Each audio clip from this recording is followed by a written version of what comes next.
Yo, how is it going, Bears fans? Welcome back to another episode of the Bear Down Podcast, where we talk everything Bears every week of the year.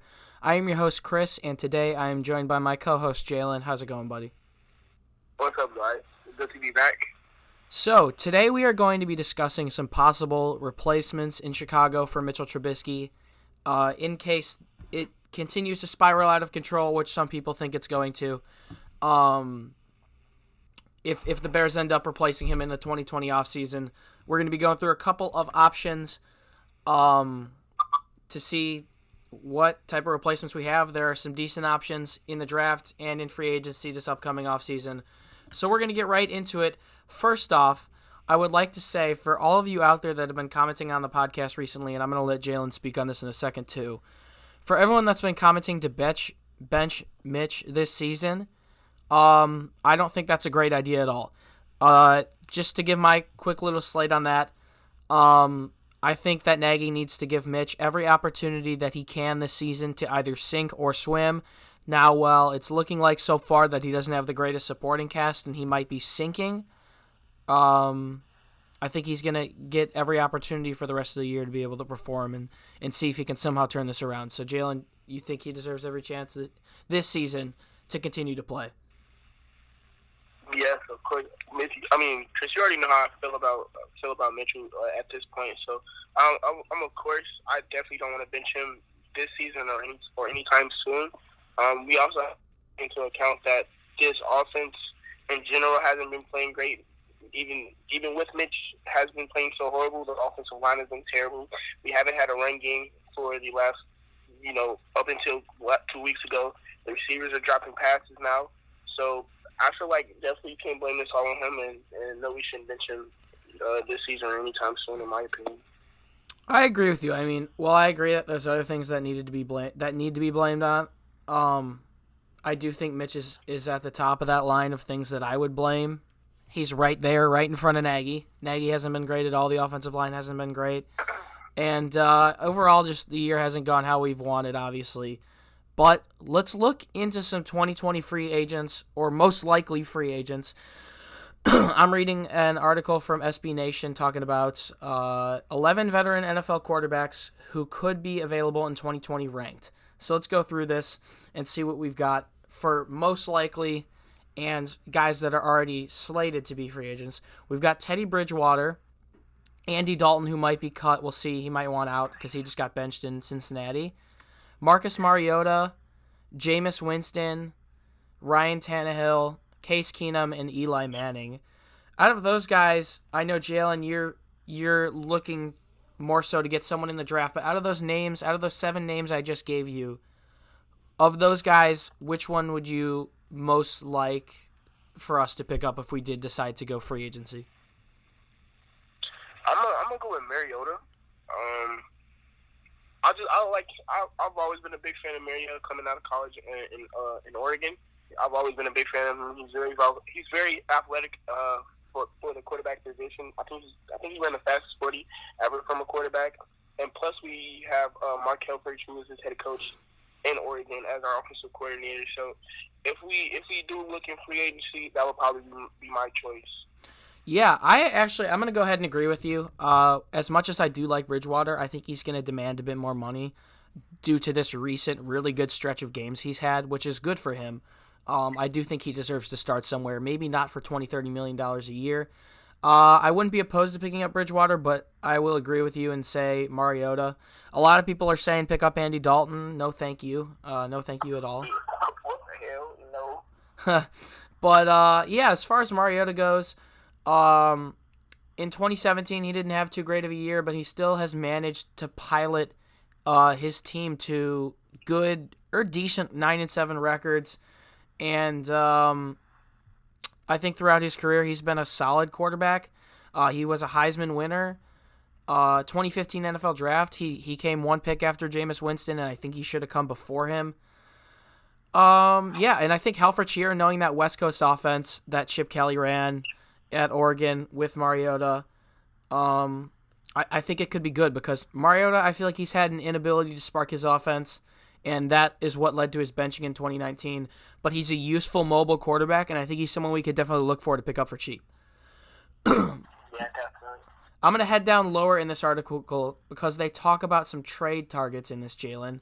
So I'm going to give you the names of the trade targets that SB Nation predicts could be traded. Number 1 being Cam Newton of the Panthers. There's been a lot of spark and a lot of talk about his name this offseason. Another one, Nick Foles with the Jaguars. He's on a huge contract, and Gardner Minshew has proved that he can be a good quarterback. So Minshew is also someone that I could even see being traded. One guy that I wanted the Bears to trade for this offseason and during this season, and they didn't do it, that I still think could be good if he's put in the right situation. Josh Rosen is on this list. And then finally, Joe Flacco of the Broncos is on this list. Given those 4 names now, Jaylen, if the Bears are pulling off a trade, who would you like to trade for? I don't know, all those names that you just said, I wouldn't trade for any one of them.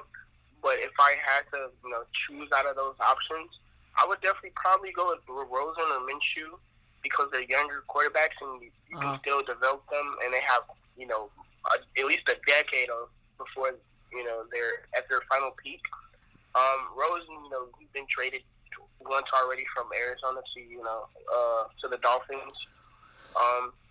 He already got benched there. That team is, terrible.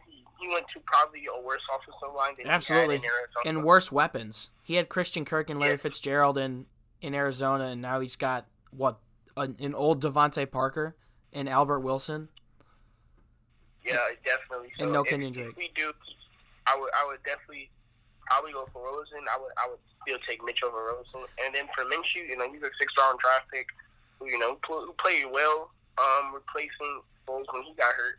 I don't think anybody saw that coming. He's probably rookie of the year for a couple weeks. Unfortunately, that run for him doesn't get to continue. Yeah, of the games he's playing well because Foles came back. But I don't think if I was a Jag, I would probably trade Nick Foles. Yeah, agreed. And build around Minshew because one, he's a 6th-round draft pick, so his contract is very, very low, and so you could use cap space to build around him. But that's just in my opinion. But if we do, I'm probably going to go with Minshew or Rosen. Yeah, as much as I also will agree with you on that, we're on the same page once again. I like Josh Rosen a lot. I think he was really good when he was at UCLA a couple of years ago. I think Rosen, once again, might have a chance to restore his value in 2020. And Miami's massive rebuild that they're going through right now hasn't really helped him. They don't have many weapons. I don't think he's been in a system where he's had many weapons. He's proven in the NFL that he can make the throws. So that would be interesting. The one dark horse for me, I really think this is a possibility this offseason. I think it'll at least be looked into because Kyle Allen is playing pretty well, is Cam Newton. The Panthers are currently in the NFC wildcard hunt, and they have been in Newton's absence. And with the Saints playing well, obviously they aren't going to win that division, but they're looking pretty decent. Newton just put on IR. He doesn't have much guaranteed money remaining on the final year of his contract. Trading him doesn't make a ton of sense. Maybe cutting him or something would make sense for the Panthers. But I don't think Kyle Allen essentially is a horrible option moving forward. And you never know. With Cam Newton, I mean, his play style is really risky. He likes to run the ball a lot. He's got a big arm. It could be interesting to see if he came to Chicago to see what he could do. And that's all I've got to say on him. What do you think of Cam Newton, Jaylen? Cam Newton, of course, is an MVP quarterback. Just a couple of years ago, he was playing in the Super Bowl. Unfortunately, they lost, but he's still talent-wise, probably one of the best quarterbacks in the league. He's lately, the last 2 years, he's been very injury prone from shoulders to now a foot injury. But I wouldn't want to trade for Cam Newton because his offensive line has been terrible this year, and if we don't fix it and we continue with his offensive line and trade for Cam Newton, who's been injury prone lately, and who's a very tall quarterback, so it wouldn't be that hard to sack him, even though he's a very athletic quarterback. With these injuries, I wouldn't see him coming to Chicago and being a different quarterback than he was in Carolina with the injuries and stuff. So just for his sake, I wouldn't trade for him. Okay. So now we're gonna look into the 2020 draft class and just look at some quarterback rankings. I'm not too big into college football. I do watch a lot of the quarterbacks now. knowing that we might need one. But looking into the quarterback class, there's a lot of interesting names coming into this draft. So I'm just going to start off at the top. Obviously, we know Tua Tagovailoa. I don't even know how you pronounce his name. Is going to be up there at the top. He's probably projected to be the number one pick. He's looking real good. You've also got Justin Herbert out of Oregon. He hasn't had as incredible of a year, but he's also real good. You got Jake Fromm out of Georgia, another good one. You've got Joe Burrow out of LSU, who a lot of people are starting to like a lot. There's not many other guys when you look down the board, but as far as second round goes, you can absolutely look for Jalen Hurts to be there in the second round. Jalen, I know before we started recording here, that's someone that you were talking about a lot. If we're drafting a quarterback, who are you picking?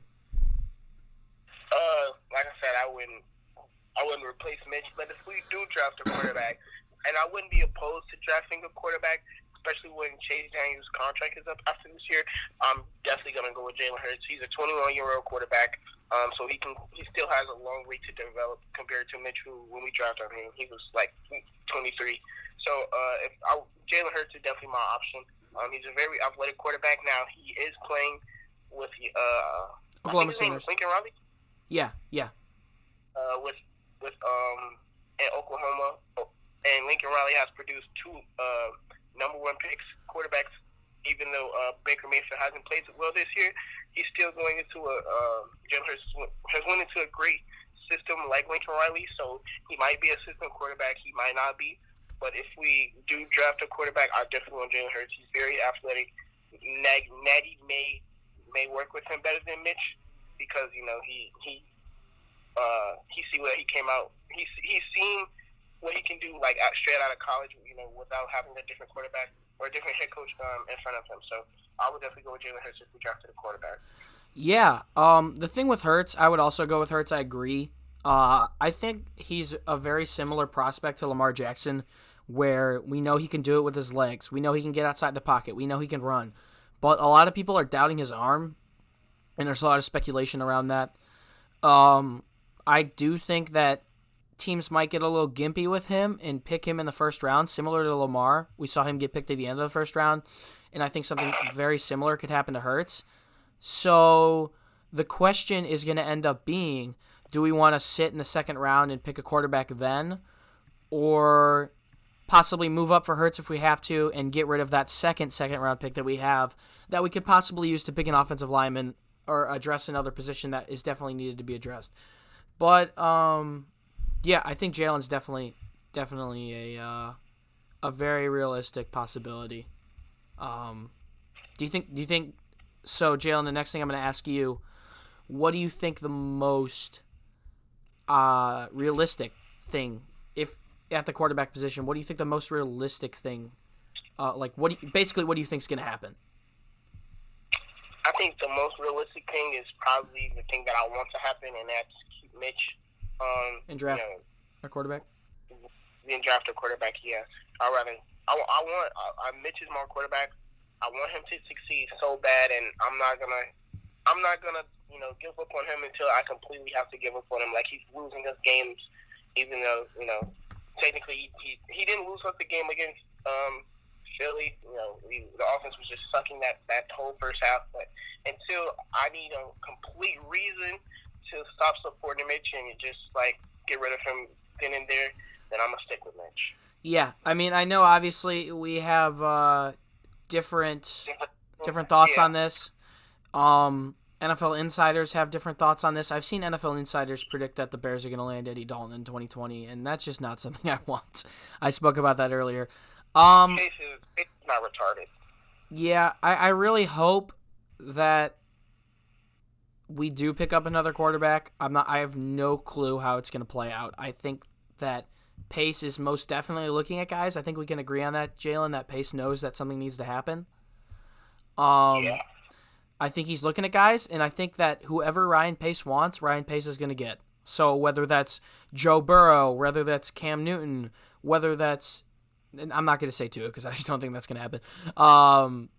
whether it's Marcus Mariota, whether it's even Andy Dalton. I know Pace is going to do what he wants with conviction, and I have no clue what's going to happen. I do hope also that it's Hurts. I think that is the best option for us. But I could easily see something going down in free agency, so we'll see how it happens. But that is pretty much it for us for this episode, guys. Obviously not the kind of stuff that we wanted to be talking about coming into Week 11 of the season. We wanted to be talking about the upcoming playoff run and stuff like that. But at this point... Week 11. Is it 10 or 11? I think it's 11. I don't even know. NFL... It's week 10. It's week 10. Week 10? All right. Yeah. Wow. Yeah, week 10. You're right. Still ridiculous, though, that we're more than halfway there. Obviously, not the things that we wanted to be talking about at this point of the season. But, hey, we'll ride with it, and we're going to keep producing content for you guys. So, you guys should expect, hopefully, a double upload today. This will come out in the middle of the afternoon. We'll hopefully have another podcast debut during the night. Talking about the Bears-Lions game. Should be a good one tomorrow. Matthew Stafford coming in red hot. And... Man, the Lions defense coming in about as bad as the Bears offense. So we'll see how that goes. We're going to be talking about that later today. But that is pretty much it. Thank you guys for tuning in. No matter where you are listening on YouTube, Spotify, or Apple Podcasts, be sure to follow/subscribe for all the Bears content every week of the year. My name is Chris, and I'm with my co-host Jaylen. You can follow the podcast on Instagram and Twitter at BearDown. And you can also find the links to our personal fan pages on Instagram down in the description. Thank you guys for tuning in, and be sure to stay positive down the stretch, Chicago. Bear down. Peace. Peace.